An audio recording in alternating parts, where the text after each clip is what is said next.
going on, boys? Today we are back with another College Football Ultimate Team video. Now, if you're new to the channel, go ahead and hit that subscribe button as we are on the road to 1,000 subscribers before College Football 26 comes out. Now, let's get back to the reason why you're here. The top 10 cards of all of College Football Ultimate. I compiled a list of 10 cards that I thought had the most impact, longevity, and brokenness when it comes to abilities in the game. These cards on this list all exemplifies the three categories. So we're going to get started at number 10 with 83 tight end Jack Velon. This card was a day one card. He had 83 speed, 83 catch, 83 catch in traffic, 83 spec catch, 83 short and medium route running. He didn't do a lot on the run blocking, but you was not using this card to run block at all. He was an absolute menace at tight end. You were just throwing the high ball. If you don't know, the high ball is very overpowered in college football. He was a high ball machine. Just throw the high ball up to this guy. He was coming down with it. He was by far and away the best tight end in the game up until about maybe 2 or 3 weeks into the game. He kind of got phased out by another card on this list, but day one, this card was absolutely phenomenal. He was a must-have on day one. He was an absolute cheese ball for the high ball, and he rightfully so deserves to be at number 10 on this list. Coming in at number 9 is 92 wide receiver Xavier Reedo. He is 5'10", 198, 93 speed, 90 jumping, 90 catch, 88 catching traffic, 89 spec catch, 92 short, 91 medium, and 93 deep route running. This was an absolute free card. All you had to do was grind solo seasons, and you got probably the best wide receiver in all of College Football Ultimate Team. It's kind of crazy when you think about it. This card came out the same week that we were able to get Deshaun Jackson to lock in for the Legends Once Upon a Time set, and this card absolutely blew that Deshaun Jackson out of the water, and it was absolutely free. He had that bronze takeoff. He was just well before his time. I mean, just for a simple, I think it was like a 6 to 8 hour grind, you got the best wide receiver in the game for literally free. He was like literally the best wide receiver for a while in college football. He was on everybody's team. He was making plays all over the field, and all you had to do was really just grind solo seasons for him, which was an absolute W, the fact that they gave you the best wide receiver in the game. Now, they did suck, like, for people like me who locked in for that Deshaun Jackson and this card came out. I mean, I did end up having to sell my Deshaun Jackson for like 1.1 million when I should have sold him for 1.6, but I mean, the fact that this card was free was just amazing, and he was definitely one of the best cards all year long.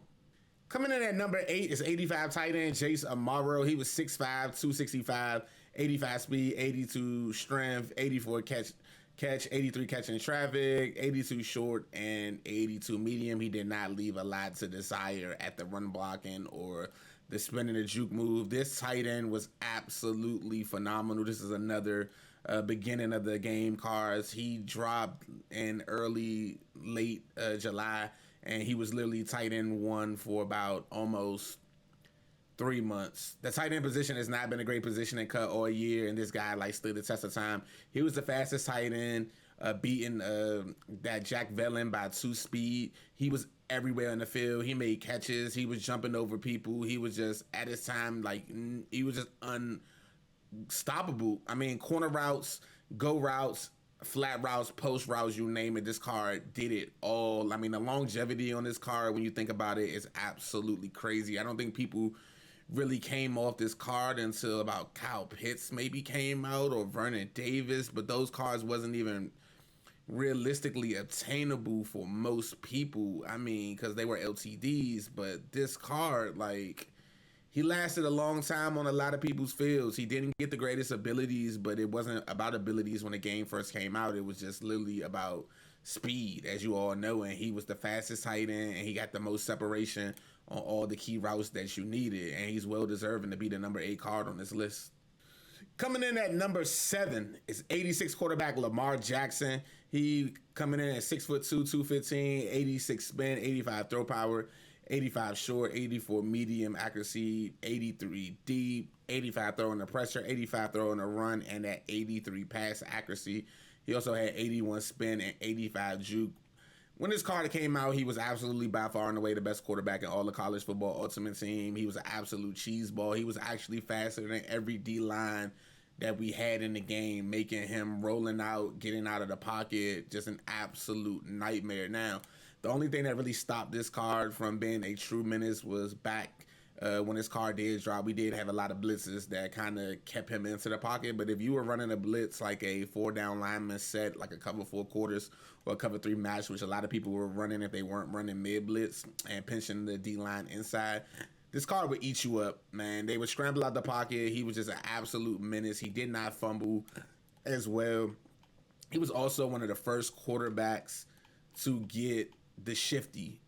So a lot of people were using shifty on him. Back then, I mean, we were only really using magician and workhorse on the quarterbacks. That was before we discovered about extender and a lot of these other abilities. But he was by far and away the best quarterback in the game. He had a longevity where he was quarterback one for a very, very, very long time for a lot of people. I don't think a lot of people stopped using Lamar until the free Will Howard came out. He was another card I wanted to put on this list, but I didn't think he was better than Lamar at all. When it boils down to it, he did get dot, but they both had the over-the-top one release, but Lamar was just significantly faster, and we all know that speed at the quarterback position is king when the game first comes out, speed and throw power. So this Lamar card stood the test of the time. He was just an absolute cheese ball, especially in that Alabama offense with that QB zone out of the trips tight end. This card was an absolute nightmare out there to defend. Did he miss a lot of throws and things of that nature? Yeah, he did, but I mean, cards do that at the beginning of the game because they don't fully have the abilities and the attributes that we are looking for. So this card, is rightfully so, was one of the best cards all year long. Coming in at number 6 is 88, right outside linebacker Colin Oliver. This card, I mean, dog, this card was severely underrated when the cut season first came out. I think this card was overlooked by so many people, and he was just literally a jack of all trades. He had 6'2", 240, 86 speed, 85 excel. He had that 80 strength, 86 tackling, 84 play rec, 85 block share, 85 power, and 86 finesse move. To have half power and finesse move when a game comes out is absolutely rare, and this card had it all along with speed and excel. But that's not even why this card was a jack of all trades. If you come all the way down here, they gave this man 83 man and 87 zone at the beginning of the game. Crazy. This card was a jack of all trades card. I mean, you could either edge rush him, you could put him in flats, you could put him in curl flats, you could man him up. I mean, he did it all for me. When I was running my mid blitz, he was the end, and I had quick jump on him, and I would either rush him or I would put him into a zone flat. He got so many interceptions for me. It was absolutely crazy. I just think this card was severely underrated. I don't think people understood until late into the game, maybe like a month after the game, because this card was still valuable 2 months into the game. This card was still on everybody's field, maybe 2-3 months into the game. This card had a longevity that will literally, I don't think it will be duplicated at the outside linebacker position. Everybody was running this card. He was absolutely phenomenal, and he's rightfully so deserves to be number 6 on our list. I really hope that they continue with the season insert cards going into college football 26, because a card like this was absolutely phenomenal. Coming in at number 5 is 97 quarterback Drew Allar. 6'5", 235. He had 95 speed, 95 throw power, 97 short, 97 medium, deep accuracy, 96 throw under pressure, 94 throw on the run, and 92 pass accuracy. Now, before Throne and K-Mac came along and started playing cut more, we all thought that every quarterback had the same release, but Throne and K-Mac said, not so fast. We think that this Drew Allar has a better release than every card in the game, and rightfully so, they were right. He has a quarterback release called 3/4, which is the fastest release in college football. 4 behind it is 3/4 5, which we call the Cam Ward release. That is the second best. But this Drew Allar card at the time that he released was by far and away the best quarterback in the game. He was going for 2 million coins. I think he settled at about 1.8. The reason why he was so expensive is he got the best release in the game, and he was also the first quarterback to get extender gold. Extender gold, one of the most extender just in general, gold, platinum, one of the most overpowered abilities all year in college football. This card was the first to get gold extender. I think the only downside of this card was the fact that he got hurt or his wear and tear was pretty significant compared to other cards. Even with the silver workhorse, this card was absolutely tired, but that did not stop countless people from using this card. I want to say that this card had a longevity for most people up until 98 Pat White came out. Like, just think about it. I think this card came out like in somewhere in the February, March range. And this card literally dominated until Pat White came out. Like, it was months. This card was literally by far and away the best quarterback. People would use other quarterbacks and end up going back to Drew Allar because the release was that good. The only thing that sucked about the card was abilities, and he didn't get the gold workhorse and things of that nature because they did gatekeep these stories of the week cards. But nonetheless, this probably was the best stories of the week card, and he had the best release, and he was just one of the best cards in all the college football Ultimate Team. Coming in at number 4 is 89 cornerback Will Johnson. He was 6'2", 202, 88 speed, 87 excel, 86 agility, 87 jump, 88 play rec, 89 man, 85 zone, and 95 press. This card was way too good to be released on day one, and he was a season insert. He was by far and away the best cornerback in the game. Guy had so much longevity because the cornerback position was such a bad position. I believe his longevity lasted him about 3 to 4 months in the game, and that's a long time for a card to hold down cornerback 1 status. This card was absolutely phenomenal. He was just everywhere. He was probably the first cornerback to get 90-man coverage, and when the game came out, we were playing heavy man coverage in the mid blitz.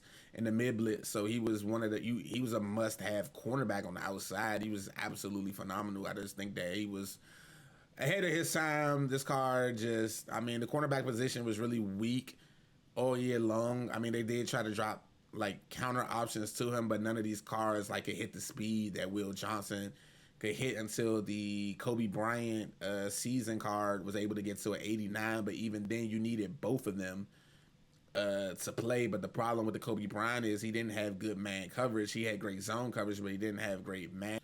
Coming in at number 3 is 97 wide receiver John Ross, 5'11", 190, 97 speed, 94 jump, and 96 catch, and 91 catch in traffic, 96 spec catch, 90 short route running, 96 medium route running, 98 deep route running, and he had a 94 spin and a 92 juke move. This card was absolutely phenomenal. This was probably the best wide receiver I've used all year. He was an absolute cheat when he came out. This card was special because he was the first wide receiver to receive gold takeoff. And gold takeoff was absolutely game-changing. This wide receiver was game-changing.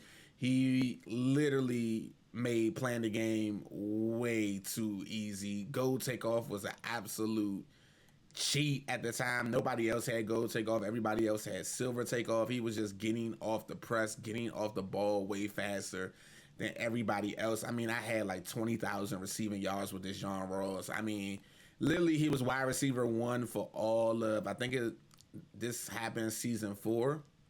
He was wide receiver 1 all of season 4 for me. I mean, this card was just absolutely phenomenal. I mean, it's not much more I can say about this card. Like, he got the best animations. He came off the press quick. He caught the ball. I mean, the height did not matter when it came to this card. He was just absolutely phenomenal. And I think, like, looking back on it, I don't think there was a wide receiver as good as him.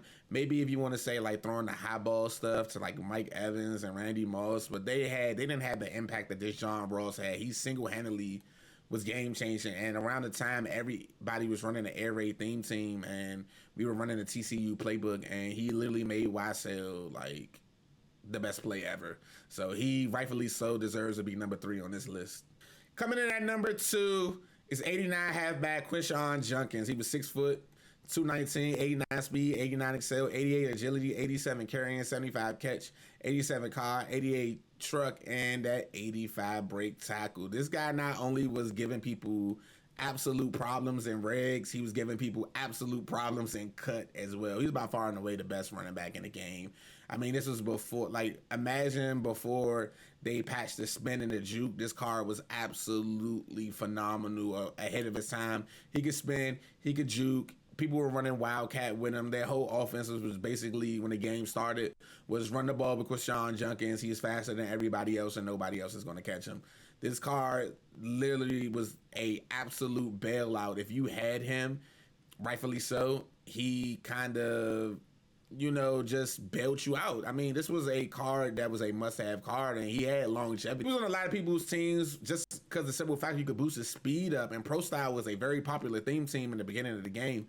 So a lot of people had this card at 91 speed at the beginning of the game. He was just by far and away, like, just the fastest guy on the field. The only negative was the catching. He did not catch the ball great. He did drop a lot of passes, but you wasn't using this guy to catch out the backfield. You was using this guy to speed boost out of duo, out of a bunch of offset. You was using him to run Wildcat. He was just one of those gadget cards that stood the test of time, and he rightfully so deserves to be number 2 on this list.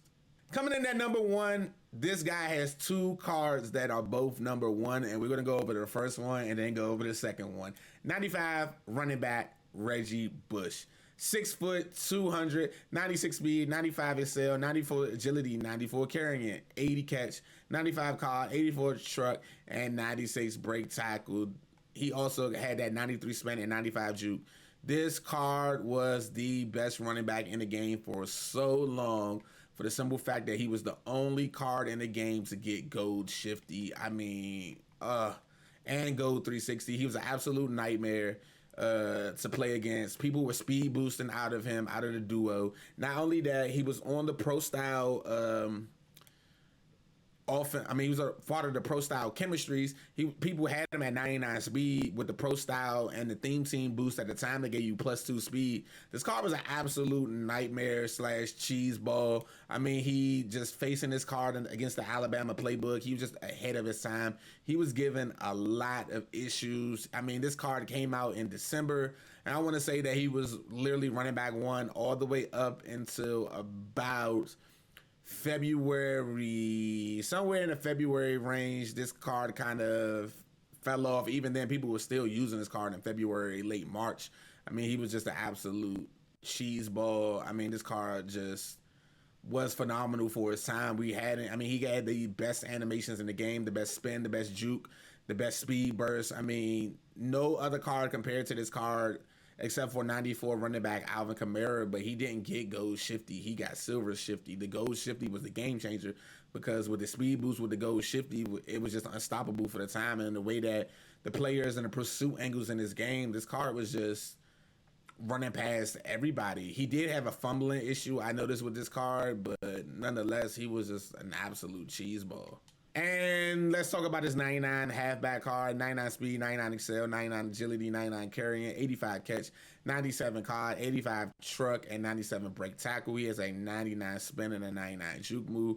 He also has every platinum ability at 1 AP. This card is just absolutely phenomenal. I mean, most people don't have this card due to the fact that he's like 3 million coins, and rightfully so. He is the best running back in the game currently because he does get the best juke, spin, and speed boost animations.